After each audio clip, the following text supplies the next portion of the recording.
kila mnywapo kwa ukumbusho wangu. For as often as he eat this bread Kwa maana kila mlapo and drink this cup, na kukinywea kikombe hiki, he will do show the Lord's death until he comes. mwaitangaza mauti ya Bwana hata ajapo. Father, in the name of Jesus Baba, Christ, katika jina la Yesu Kristo, before us there is the Lord's table. mbele yetu kuna meza ya There Bwana, is a bread kuna and mkate there is wine. na kuna kinywaji. I bless it in the name of Jesus. Kibariki kwa jina la The Yesu. bread is your body, Mkate ni mwili the wako wine is your blood. na kinywaji ni damu yako. Father, bless your people Baba, bariki watu as wako they partake over this. wanaposhiriki hii. Bless them in Jesus' name. Wabariki kwa jina la Yesu. Amen. Amen. So, wimbo damu ya Yesu.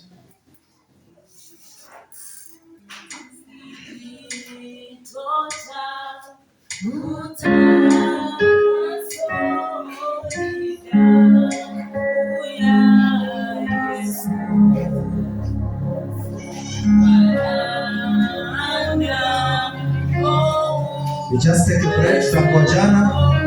Tutakojana, don't usitumie hadi kila mtu apate.